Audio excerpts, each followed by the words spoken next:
सुप्रजा रामपूर्वा सन्ध्या प्रवर्तते। उत्तिष्ठ नरशार्दूला कर्तव्यं दैवमाह्निकम्। उत्तिष्ठोत्तिष्ठ गोविन्द उत्तिष्ठ गरुडध्वजा। उत्तिष्ठ कमलाकान्ता त्रैलोक्यं मङ्गलं कुरु। मातः समस्त जगतां मधुकैटभारे वक्षो विहारिणि मनोहर दिव्यमूर्ते। श्रीस्वामि निश्रित जनप्रिय दानशीले श्रीवेङ्कटेश दयते तव सुप्रभातम्। तव सुप्रभातमरविन्दलोचने भवतु प्रसन्नमुखचन्द्रमण्डले। विधिशङ्करेन्द्रवनिताभिरर्चिते वृषशैलनाद दयते दयानिधे। अत्र्यादिसप्तऋषयः समुपास्य सन्ध्याम् आकाशसिन्धुकमलानि मनोहराणि। आदाय पादयुगमर्चयितं प्रपन्नाः शेषाद्रिशेखर विभो तव सुप्रभातम्। पञ्चाननाब्ज भव षण्मुखवासवाद्याः त्रैविक्रमादिचरितं विबुधास्तुवन्ति। भाषापतिः पठति वासरशुद्धिमारात्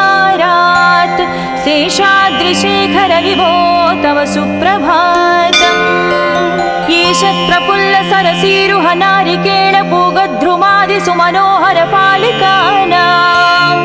आवाति मन्दमनिलसह दिव्यगन्धैः शेषाद्रिशेखर विभो तव सुप्रभातम्। उन्मील्य नेत्रयुगमुत्तम पञ्जरस्ताः पात्रावशिष्टकदलीस्थलपायसानि भुक्त्या सलीलमदखेळ सुखा पठन्ति शेषाद्रिशेखर विभो तव सुप्रभातम्। तन्त्री प्रकर्ष मधुरस्वनयादि पञ्चा गायत्यनन्तचरितं तव नारदोऽपि। भाषा समग्रमसरत्कृतचारुरम्यम्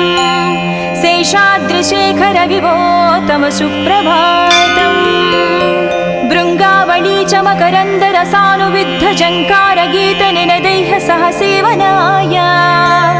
निर्यात्युपान्त सरसी कमलोदरेभ्यः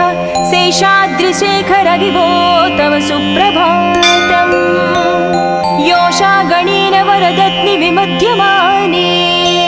गोशालयेषु दधिमन्थन तीव्रघोषाः रोषात् कलिं विदधते ककुपञ्चकुम्भाः शेषाद्रिशेखर विभो तव सुप्रभातम्। पद्मेशमित्रशतपत्रगतालिवर्गाः हर्तुं श्रियं कुवलयस्य निजाङ्गलक्ष्म्याः भेरीनिनादमनबिभ्रति तीव्रनादाम् शेषाद्रिशेखर विभो तव सुप्रभातम्। श्रीमन्नभीष्टवरदाखिल लोकबन्धो श्री श्रीनिवास जगदेकदयैकसिन्धो श्रीदेवता गुहभुजान्तर दिव्यमूर्ते श्रीवेङ्कटाचलपते तव सुप्रभातम्। श्रीमन्नभीष्टवरदाखिल लोकबन्धो श्री श्रीनिवास जगदेश दयैकसिन्धो श्रीदेवता गृहभुजान्तर दिव्यमूर्ते श्रीवेङ्कटाचलपते तव सुप्रभातम्। श्रीस्वामि पुष्करिणिकाप्लव निर्मलाङ्गाः श्रेयाधिनो हरविरिञ्चि सनन्दनाद्याः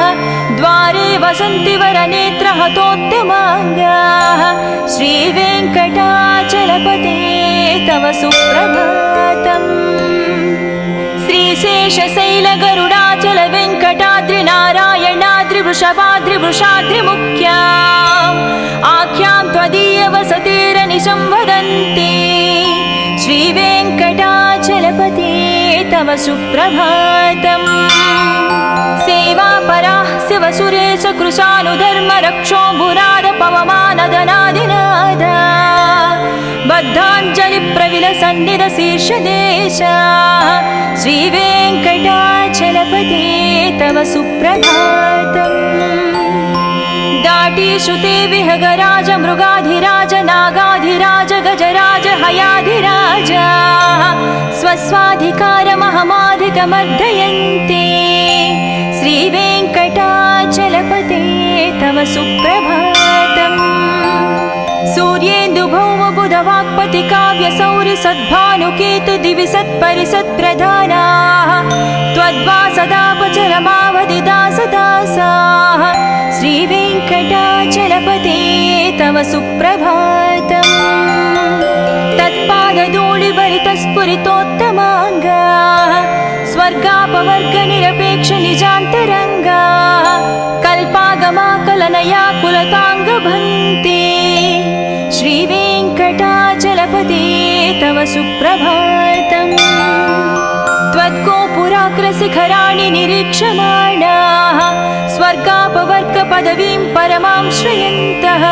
मर्त्या मनुष्यभुवने मतिमाश्रयन्ते श्रीवेङ्कटाचलपते तव सुप्रभातम् श्रीभूमिनायक दयादिगुणामृताभे देवादिदेव जगदेश शरण्यमूर्ते श्रीमन्ननन्तगरुडाधिभिरर्चिताङ्घ्रे श्रीवेङ्कटाचलपते तव सुप्रभातम् श्रीपद्मनाभ पुरुषोत्तम वासुदेव वैकुण्ठमाधव जनार्दन चक्रपाणे श्रीवत्सचिह्न शरणागत पारिजात श्रीवेङ्कटाचलपते तव सुप्रभातम् कन्दर्पदर्पहर सुन्दर दिव्यमूर्ते कान्ताकुचाम्बुरुह कुट्मललोल दृष्टे कल्याण निर्मल गुणाकर दिव्यकीर्ते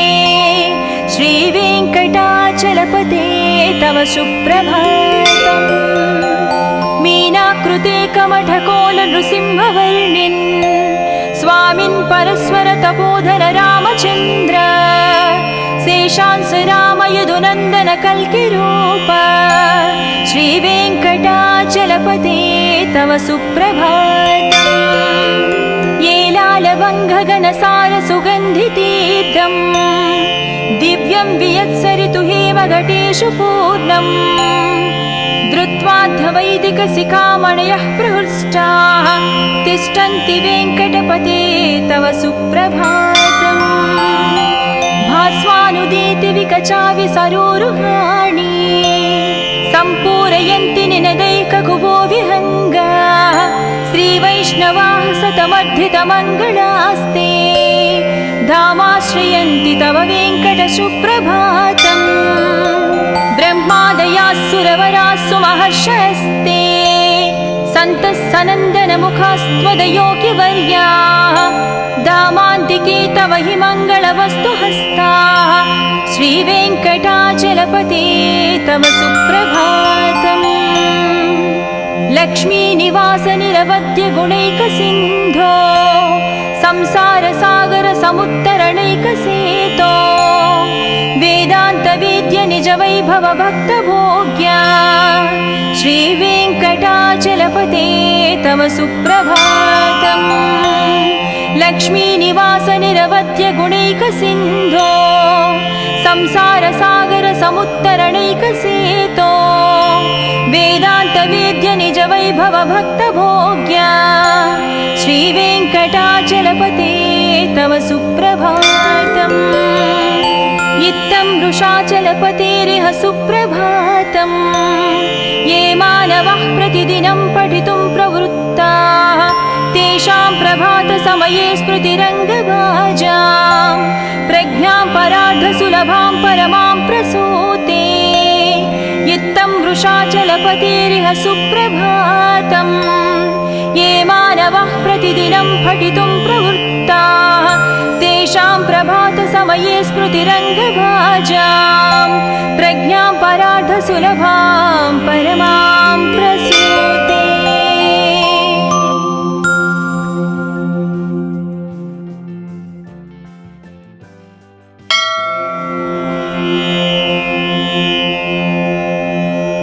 कौसल्या सुप्रजा रामपूर्वा सन्ध्या प्रवर्तते उत्तिष्ठ नरशार्दूला कर्तव्यं दैवमाह्निकम् उत्तिष्ठोत्तिष्ठ गोविन्द उत्तिष्ठ गरुडध्वजा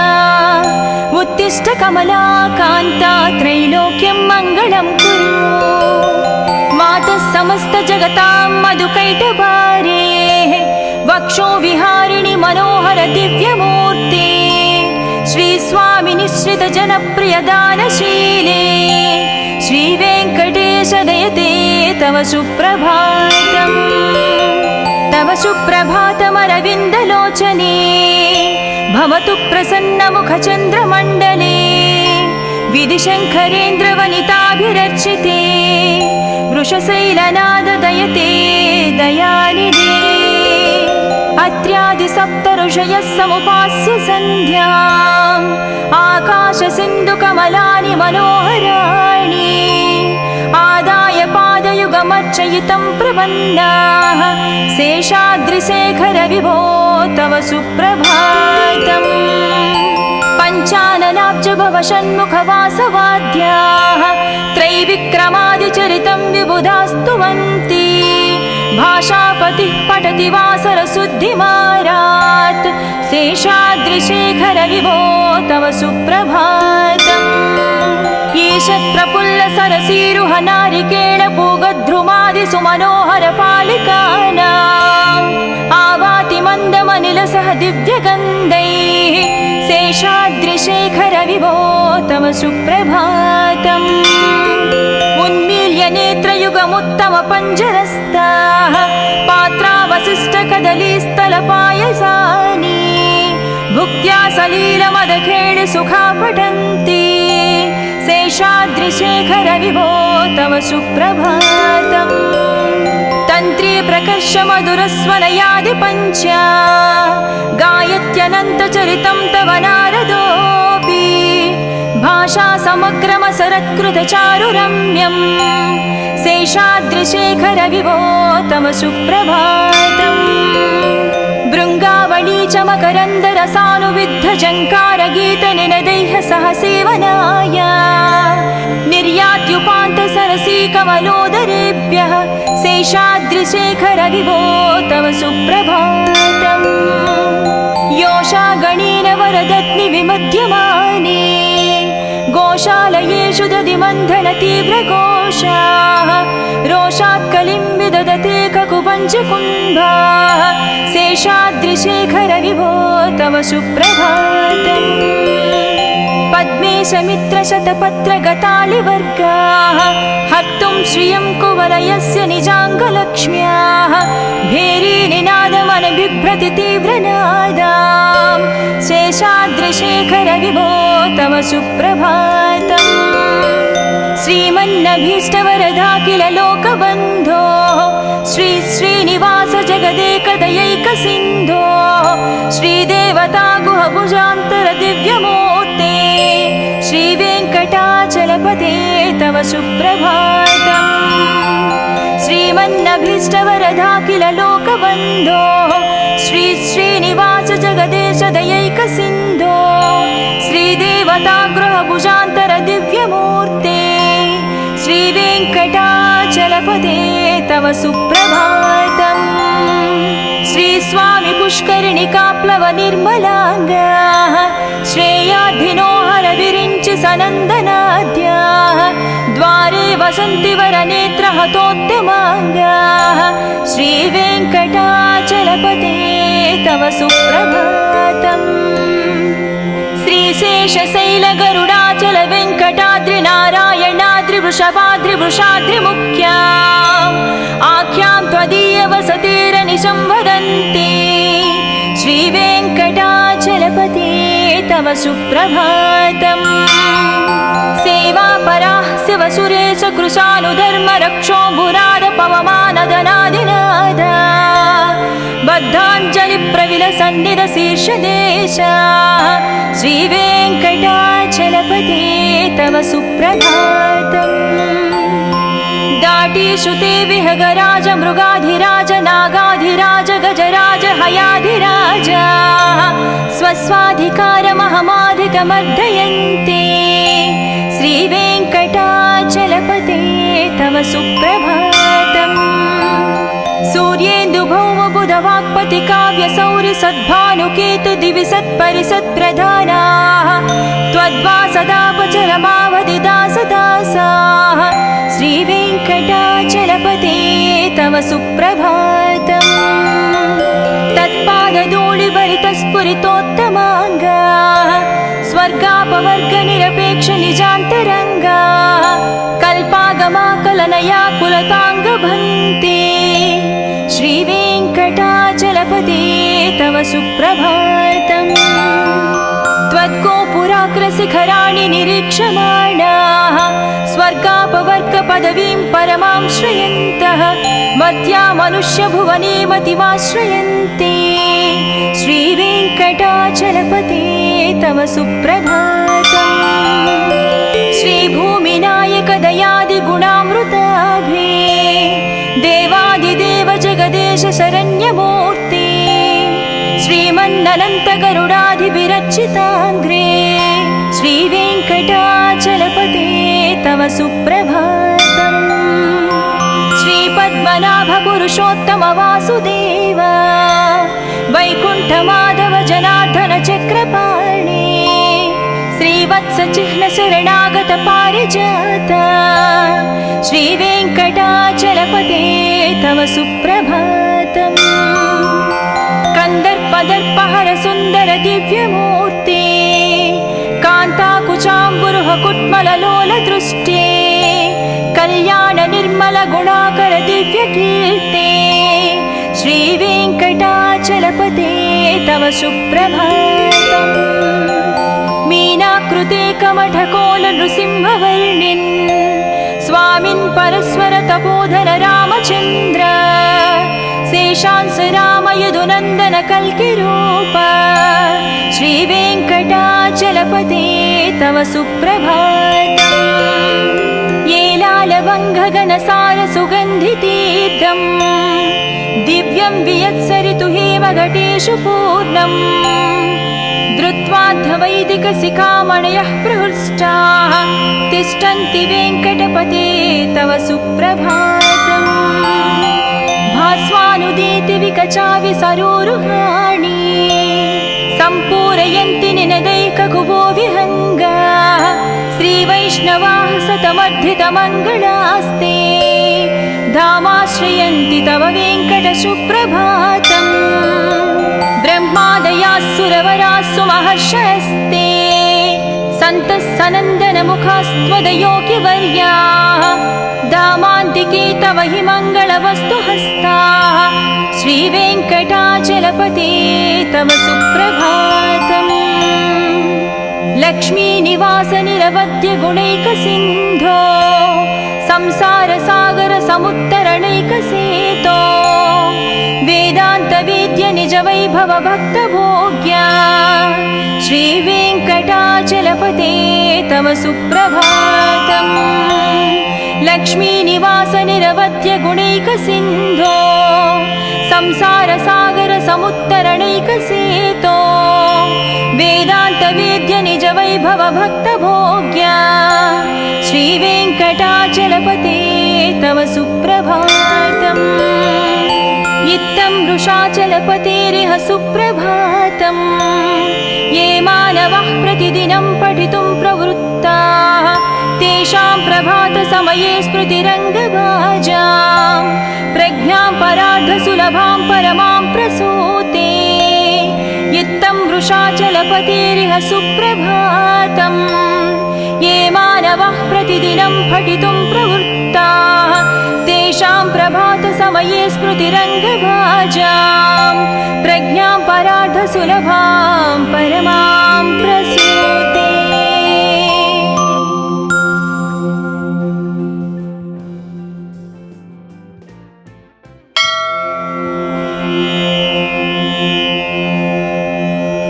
कौसल्या सुप्रजा रामपूर्वा सन्ध्या प्रवर्तते उत्तिष्ठ नरशार्दूला कर्तव्यं दैवमाह्निकम् उत्तिष्ठोत्तिष्ठ गोविन्द उत्तिष्ठ गरुडध्वजा उत्तिष्ठ कमलाकान्ता त्रैलोक्यं मङ्गलं कुरु मातः समस्त जगतां मधुकैटभारे वक्षो विहारिणि मनोहर दिव्यमूर्ते श्री स्वामी निश्रित जनप्रिय दानशीले श्रीवेङ्कटेश दयते तव सुप्रभातम् तव सुप्रभातमरविन्दलोचने भवतु प्रसन्नमुखचन्द्रमण्डले विधिशङ्करेन्द्रवनिताभिरर्चिते वृषशैलनाददयते दयानिधे अत्र्यादिसप्तऋषयः समुपास्य सन्ध्याम् आकाशसिन्धुकमलानि मनोहराणि आदाय पादयुगमर्चयितं प्रपन्नाः शेषाद्रिशेखर विभो तव सुप्रभातम् पञ्चाननाब्ज भव षण्मुखवासवाद्याः त्रैविक्रमादिचरितं विबुधास्तुवन्ति भाषापतिः पठति वासरशुद्धिमारात् शेषाद्रिशेखर विभो तव सुप्रभातम् ईषत्प्रफुल्लसरसीरुह नारिकेळपूगद्रुमादिसुमनोहरपालिकानाम् आवाति मन्दमनिलसह दिव्यगन्धैः शेषाद्रिशेखर विभो तव सुप्रभातम् उन्मील्य नेत्रयुगमुत्तमपञ्जरस्ताः पात्रावशिष्टकदलीस्थलपायसानि भुक्त्या सलीलमदखेळि सुखा पठन्ति शेषाद्रिशेखर विभो तव सुप्रभातम् तन्त्री प्रकर्ष मधुरस्वनयादि पञ्चा गायत्यनन्तचरितं तव नारदोऽपि भाषा समग्रमसरत्कृतचारुरम्यम् शेषाद्रिशेखर विभो तव सुप्रभातम् भृङ्गावळी च मकरन्दरसानुविद्धझङ्कारगीतनिनदैः सह सेवनाय निर्यात्युपान्तसरसीकमलोदरेभ्यः शेषाद्रिशेखर विभो तव सुप्रभातम् योषा गणेन वरदत्नि विमध्यमाने गोशालयेषु दधिमन्थन तीव्रघोषाः रोषात् कलिं विदधते ककुपञ्चकुम्भाः शेषाद्रिशेखर विभो तव सुप्रभातम् पद्मेशमित्रशतपत्रगतालिवर्गाः हर्तुं श्रियं कुवलयस्य निजाङ्गलक्ष्म्याः भेरीनिनादमनबिभ्रति तीव्रनादाम् शेषाद्रिशेखर विभो तव सुप्रभातम् श्रीमन्नभीष्टवरदाखिल लोकबन्धो श्री श्रीनिवास जगदेकदयैकसिन्धो श्रीदेवता गुहभुजान्तर दिव्यमूर्ते श्रीवेङ्कटाचलपते तव सुप्रभातम् श्रीमन्नभीष्टवरदाखिल लोकबन्धो श्री श्रीनिवास जगदेश दयैकसिन्धो श्रीदेवता गृहभुजान्तर दिव्यमूर्ते श्रीवेङ्कटाचलपते तव सुप्रभातम् श्रीस्वामि पुष्करिणिकाप्लव निर्मलाङ्गाः श्रेयाद्धिनोहर विरिञ्चि सनन्दनाद्याः द्वारे वसन्ति वरनेत्रहतोत्तमाङ्गाः श्रीवेङ्कटाचलपते तव सुप्रभातम् श्रीशेषशैलगरुडाचल वेङ्कटाद्रिनारायणाद्रिवृषभाद्रिवृषाद्रिमुख्याम् आख्यां त्वदीयवसतेरनिशं वदन्ति श्रीवेङ्कटाचलपते तव सुप्रभातम् सेवापराः शिवसुरेश कृशानुधर्मरक्षोऽम्बुराद पवमानदनादिनादा बद्धाञ्जलिप्रविलसन्निधशीर्षदेशा श्रीवेङ्कटाचलपते तव सुप्रभातम् दाटीश्रुते विहगराज मृगाधिराज नागाधिराज गजराज हयाधिराज स्वस्वाधिकारमहमाधिकमर्दयन्ते श्रीवेङ्कटाचलपते तव सुप्रभातम् सूर्येन्दुभौमबुधवाक्पति काव्यसौरि सद्भानुकेतु दिवि सत्परिसत्प्रधानाः त्वद्वासदापचरमावधिदासदासाः श्रीवेङ्कटाचलपते तव सुप्रभातम् तत्पादधूलिभरितस्फुरितोत्तमाङ्गाः स्वर्गापवर्गनिरपेक्षनिजान्तरङ्गाः कल्पागमाकलनया कुलताङ्गभन्ते श्रीवेङ्कटा तव सुप्रभातम् त्वद्गोपुराग्रशिखराणि निरीक्षमाणाः स्वर्गापवर्गपदवीं परमां श्रयन्तः मर्त्या मनुष्यभुवने मतिमाश्रयन्ते श्रीवेङ्कटाचलपते तव सुप्रभातम् श्रीभूमिनायक दयादिगुणामृताभे देवादिदेव जगदेश शरण्यमूर्ते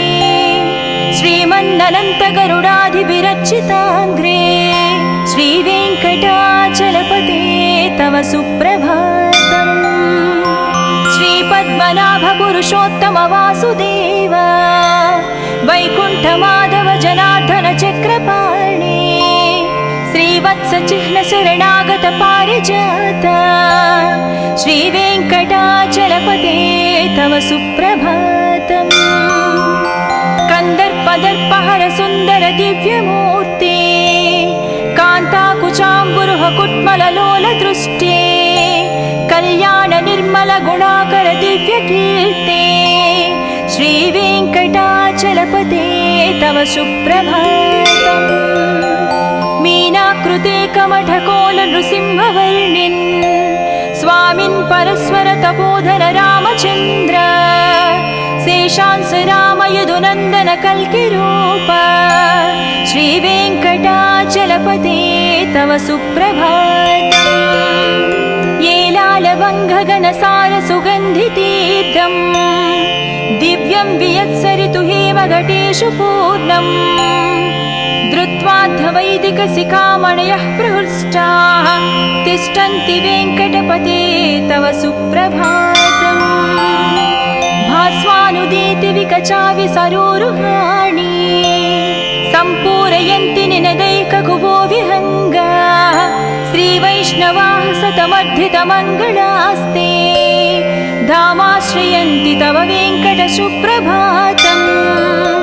ब्रह्मादयास्सुरवरास्सु महर्षयस्ते सन्तः सनन्दनमुखास्त्वदयोगिवर्याः दामान्तिके तव हि मङ्गलवस्तुहस्ताः श्रीवेङ्कटाचलपते तव सुप्रभातम् लक्ष्मीनिवास निरवद्य गुणैकसिन्धो संसारसागर समुत्तरणैकसेतो वेदान्तवेद्य निज वैभव भक्तभोग्या श्रीवेङ्कटाचलपते तव सुप्रभातम् लक्ष्मीनिवास निरवद्य गुणैकसिन्धो संसारसागर समुत्तरणैकसेतो वेदान्तवेद्य निज वैभव भक्तभोग्या श्रीवेङ्कटाचलपते तव सुप्रभातम् इत्थं वृषाचलपतेरिह सुप्रभातम् ये मानवः प्रतिदिनं पठितुं प्रवृत्ताः तेषां प्रभातसमये स्मृतिरङ्गभाजां प्रज्ञां परार्धसुलभां परमां प्रसूते इत्थं वृषाचलपतेरिह सुप्रभातम् ये मानवः प्रतिदिनं पठितुं प्रवृत्ताः तेषां प्रभातसमये स्मृतिरङ्गभाजां प्रज्ञां परार्धसुलभां परमां प्रसूते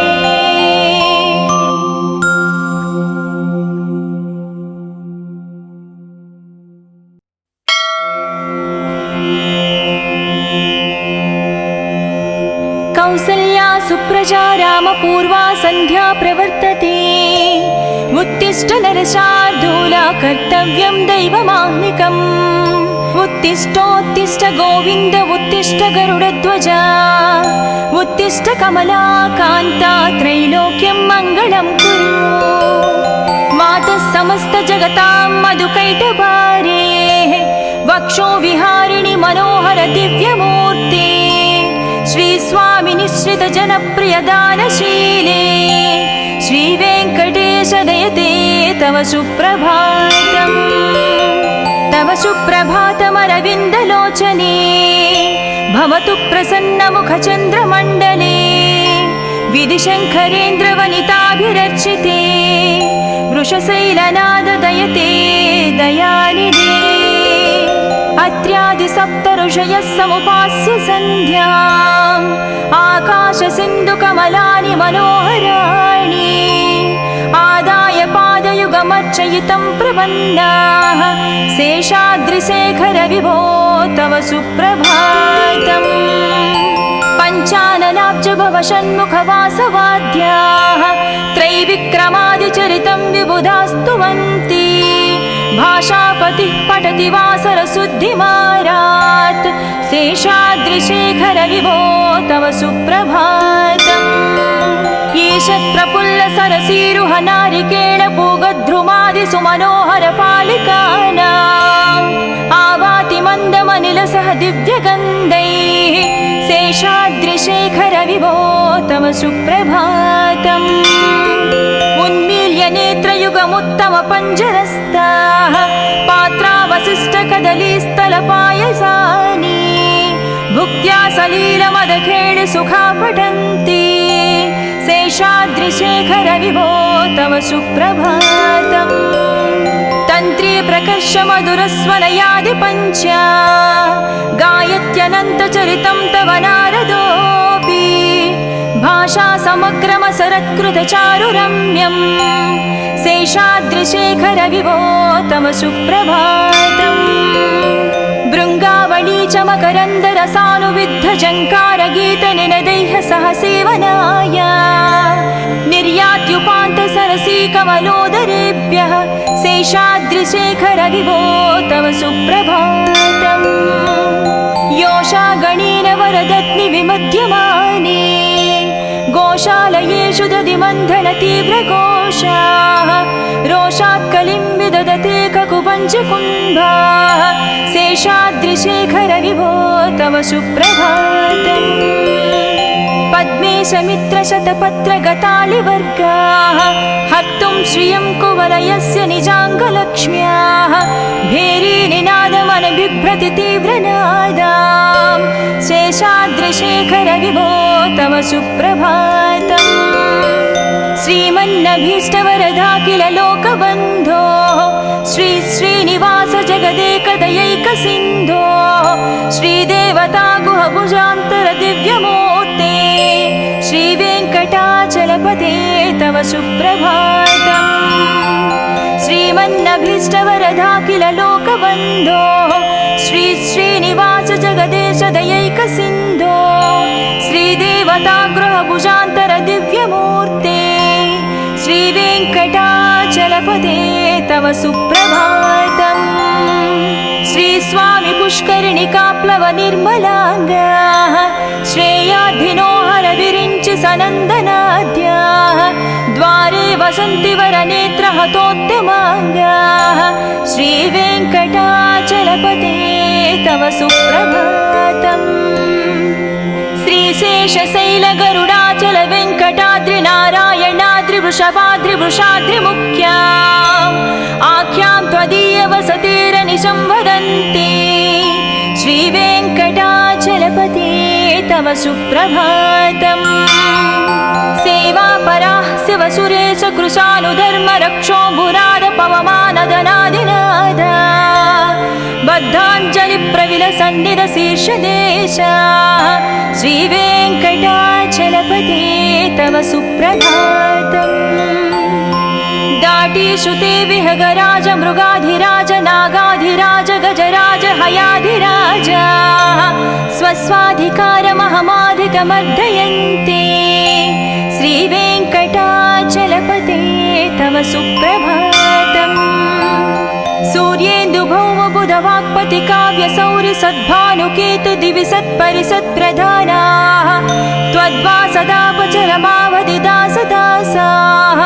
श्रीवेङ्कटाचलपते तव सुप्रभातम् तत्पादधूलिभरितस्फुरितोत्तमाङ्गाः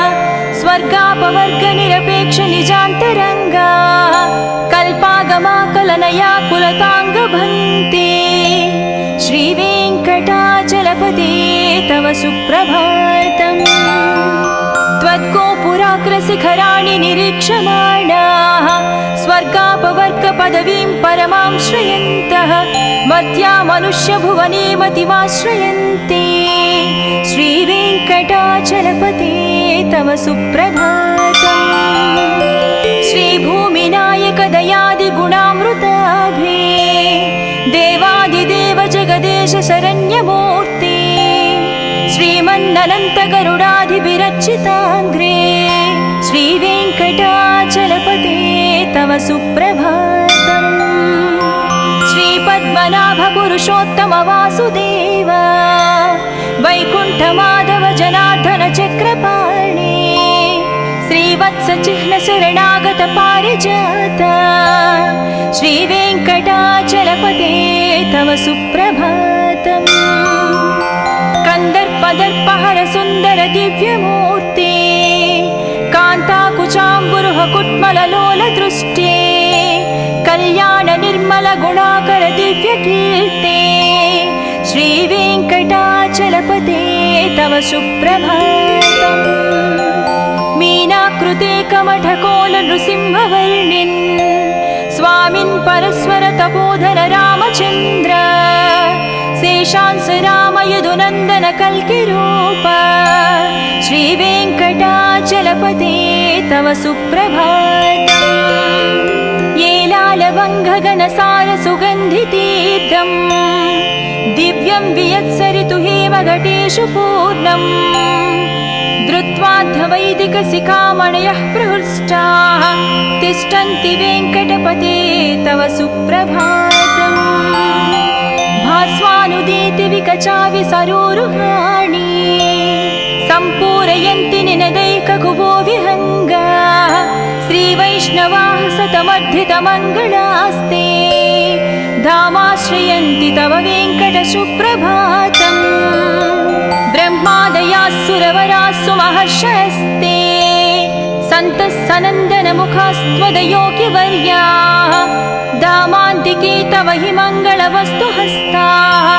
श्रीवेङ्कटाचलपते तव सुप्रभातम् लक्ष्मीनिवास निरवद्य गुणैकसिन्धो संसारसागर समुत्तरणैकसेतो वेदान्तवेद्य निज वैभव भक्तभोग्या श्रीवेङ्कटाचलपते तव सुप्रभातम् लक्ष्मीनिवास निरवद्य गुणैकसिन्धो संसारसागर समुत्तरणैकसेतो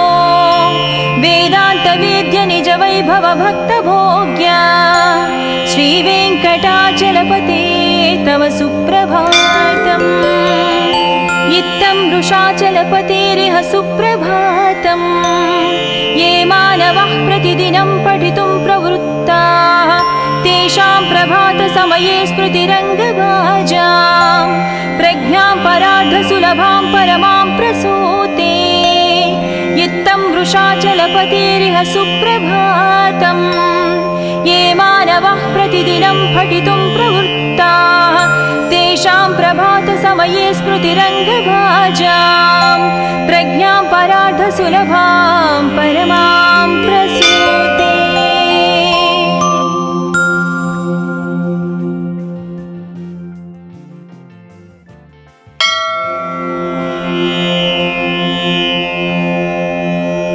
कौसल्या सुप्रजा रामपूर्वा सन्ध्या प्रवर्तते उत्तिष्ठ नरशार्दूला कर्तव्यं दैवमाह्निकम् उत्तिष्ठोत्तिष्ठ गोविन्द उत्तिष्ठ गरुडध्वजा उत्तिष्ठ कमला कान्ता त्रैलोक्यं मङ्गलं कुरु मातः समस्त जगतां मधुकैटभारे वक्षो विहारिणि मनोहर दिव्यमूर्ते श्री स्वामी निश्रित जनप्रिय दानशीले श्रीवेङ्कटेश दयते तव सुप्रभातम् तव सुप्रभातमरविन्दलोचने भवतु प्रसन्नमुखचन्द्रमण्डले विधिशङ्करेन्द्रवनिताभिरर्चिते वृषशैलनाद दयते दयानिधे अत्र्यादिसप्तऋषयः समुपास्य सन्ध्याम् आकाशसिन्धुकमलानि मनोहराणि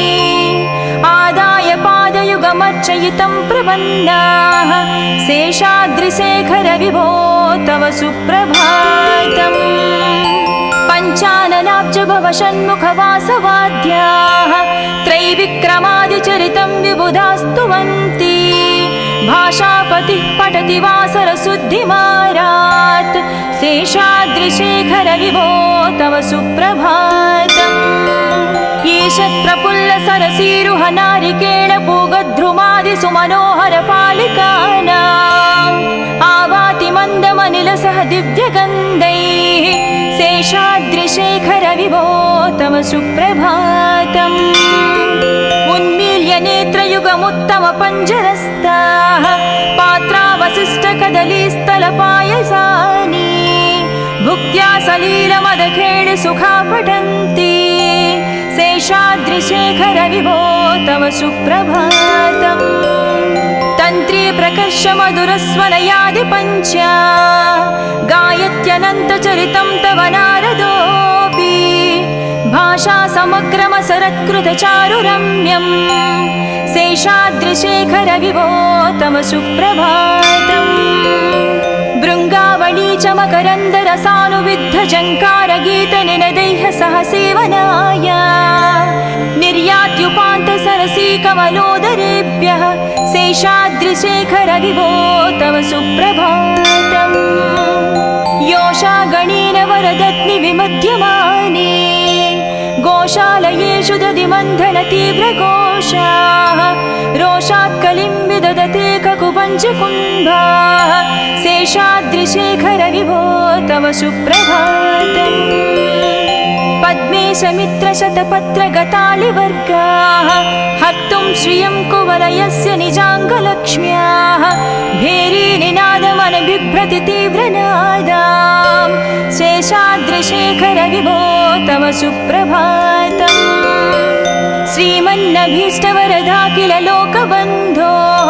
श्री श्रीनिवास जगदेकदयैकसिन्धो श्रीदेवता गुहभुजान्तर दिव्यमूर्ते श्रीवेङ्कटाचलपते तव सुप्रभातम् श्रीमन्नभीष्टवरदा किल लोकबन्धो श्री श्रीनिवास जगदेश दयैकसिन्धो श्रीदेवता गृहभुजान्तर दिव्यमूर्ते श्रीवेङ्कटाचलपते तव सुप्रभातम् श्रीस्वामि पुष्करिणिकाप्लव निर्मलाङ्गाः श्रेयाधिनो हर विरिञ्चि सनन्दनाद्याः द्वारे वसन्ति वरनेत्रहतोत्तमाङ्गाः श्रीवेङ्कटाचलपते तव सुप्रभातम् श्रीशेषशैलगरुडाचल वेङ्कटाद्रि नारायणाद्रि वृषभाद्रिवृषाद्रिमुख्याम् आख्यां त्वदीय वसतिरनिशं वदन्ति श्रीवेङ्कटाचलपते तव सुप्रभातम् सेवापराः शिवसुरेश कृशानुधर्मरक्षोऽम्बुराद पवमानदनादिनाद बद्धाञ्जलिप्रविलसन्निधशीर्षदेशा श्रीवेङ्कटाचलपते तव सुप्रभातम् दाटीषु ते विहगराज मृगाधिराज नागाधिराज गजराज हयाधिराज स्वस्वाधिकारमहमाधिकमर्दयन्ते श्रीवेङ्कटाचलपते तव सुप्रभातम् सूर्येन्दुभौमबुधवाक्पति काव्यसौरि सद्भानुकेतु दिवि सत्परिसत्प्रधानाः त्वद्वासदापचरमावधिदासदासाः श्रीवेङ्कटाचलपते तव सुप्रभातम् तत्पादधूलिभरितस्फुरितोत्तमाङ्गाः स्वर्गापवर्गनिरपेक्ष निजान्तरङ्गाः कल्पागमाकलनया कुलताङ्गभन्ते श्रीवेङ्कटाचलपते तव सुप्रभातम् त्वद्गोपुराग्रशिखराणि निरीक्षमाणाः स्वर्गापवर्गपदवीं परमां श्रयन्तः मर्त्या मनुष्यभुवने मतिमाश्रयन्ते श्रीवेङ्कटाचलपते तव सुप्रभातम् श्रीभूमिनायकदयादिगुणामृताभे देवादिदेव जगदेश शरण्यमूर्ते श्रीमन्ननन्तगरुडाधिभिरर्चिताङ्घ्रे श्रीवेङ्कटाचलपते सुप्रभातम् श्रीपद्मनाभ पुरुषोत्तम वासुदेव वैकुण्ठ माधव जनार्दन चक्रपाणे श्रीवत्स चिह्न शरणागत पारिजात श्रीवेङ्कटाचलपते तव सुप्रभातम् कंदर्पदर्पहर सुन्दर दिव्यमूर्ते कान्ताकुचाम्बुरुह कुट्मललोल दृष्टे कल्याण निर्मल गुणाकर दिव्यकीर्ते श्रीवेङ्कटाचलपते तव सुप्रभातम् मीनाकृते कमठकोल नृसिंहवर्णिन् स्वामिन् परस्वर तपोधर रामचन्द्र शेषांस राम यदुनन्दन कल्किरूप श्रीवेङ्कटाचलपते तव सुप्रभातम् येलालवङ्घगनसार सुगन्धितीर्थम् दिव्यं वियत्सरितु हेमघटेषु पूर्णम् धृत्वाद्धवैदिकशिखामणयः प्रहृष्टाः तिष्ठन्ति वेङ्कटपते तव सुप्रभातम् भास्वानुदीति विकचावि सरोरुहाणि सम्पूरयन्ति निनदैककुभो विहङ्गा श्रीवैष्णवाः सतमर्धितमङ्गलास्ते धामाश्रयन्ति तव वेङ्कट सुप्रभातम् ब्रह्मादयास्सुरवरास्सु महर्षयस्ते सन्तः सनन्दनमुखास्त्वदयोगिवर्याः धामान्तिके तव हि मङ्गलवस्तुहस्ताः श्रीवेङ्कटाचलपते तव सुप्रभातम् लक्ष्मीनिवास निरवद्य गुणैकसिन्धो संसारसागर समुत्तरणैकसेतो वेदान्तवेद्य निज वैभव भक्तभोग्या श्रीवेङ्कटाचलपते तव सुप्रभातम् लक्ष्मीनिवास निरवद्य गुणैकसिन्धो संसारसागर समुत्तरणैकसेतो वेदान्तवेद्य निज वैभव भक्तभोग्या श्रीवेङ्कटाचलपते तव सुप्रभातम् इत्थं वृषाचलपतेरिह सुप्रभातम् ये मानवः प्रतिदिनं पठितुं प्रवृत्ताः तेषां प्रभातसमये स्मृतिरङ्गभाजां प्रज्ञां परार्धसुलभां परमां प्रसूते इत्थं वृषाचलपतेरिह सुप्रभातम् ये मानवः प्रतिदिनं पठितुं प्रवृत्ताः तेषां प्रभातसमये स्मृतिरङ्गभाजां प्रज्ञां परार्धसुलभां परमां प्रसूते।